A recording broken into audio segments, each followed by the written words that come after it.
వద్దు బాబు, మీ కాళ్ళు పెట్టుకుంటాను. తల్లి లేని నా కూతురు బిడ్డకి ఇప్పుడు ఈ ఆవు పాలు పెట్టి బతికించుకుంటున్నాను బాబు. ఈ ఆవు లేకపోతే ఆ బస్సు బిడ్డ బతకదు బాబు. మీ కాళ్ళు పట్టుకుంటే బాబు కొన్నాళ్ళు గడిపి బాబు. ఆసులు ఇచ్చినా కూడా నేనే నా కమిషన్ బాబు వద్దు బాబు. అరే కార్యశాలలో అంటే నువ్వేనయ్యా? ఆనాడు భారతంలో గోగ్రహణం చేసుకొచ్చిన దుర్యోధనుడి తమ్ముళ్ళే కనబడుతున్నావయ్యా. అమ్మని అమ్మ ఏమిటయ్యా తెగపోడేస్తున్నావు? కమిషన్ కొడదామనే? అబ్బాయి అదేం కదయా, జేబులో చిల్లరలేక నేను మార్చుకొస్తాను ఇవ్వయ్యా. అమ్మో నీకిస్తే మొత్తం మందు కింద మారిపోద్ది. ఏం కాసులయ్యా? ఆవు నమ్ముతున్నావా కొంటున్నావా? నువ్వు కొంటావా?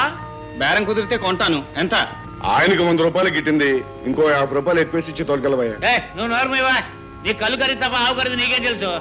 రవి నువ్వు రైతు బిడ్డవే, నీకు చెప్పాల్సింది ఏమీ లేదు. ఒక 1000 రూపాయలు నా మొఖాన్ని కొట్టి ఆవును తొలుగుపో. అమ్మని అమ్మ గొప్ప బేరగాడివే నువ్వు. ఆవు ఖరీదు 1000 రూపాయలు అయితే నా కమిషన్ 100 రూపాయలు అవుద్ది. అది మార్చక్కర్లేదు. ఇదిగో నువ్వు మధ్యలో ఏనట్టుందని నీకు చెప్పానా? పక్కన తప్ప. ఇదిగో రవి ఆవుతో పాటు దోండ కూడా తొలగిపోయి 1000 రూపాయలు నా మొఖాన్ని కొట్టు. అయితే 1000 రూపాయలకి తగ్గవన్నమాట. 1000 రూపాయలకు 1 రూపాయి కూడా తగ్గనయా? సరే, ఆ 1000 రూపాయలకి ఆవు నువ్వే తీసుకుని వెంకట సుబ్బమ్మ నీకు ఇవ్వాల్సిన అసలు వడ్డీ మినహాయించుకుని మిగతా డబ్బు ఆవిడకిచ్చేయి. ఏమిటి ఏమిటి ఏమిటి ఏమిటి వెంకట సుబ్బమ్మని వెనకేసుకొచ్చావన్నమాట? కాదు, న్యాయాన్ని ముందుంచుకొచ్చాను.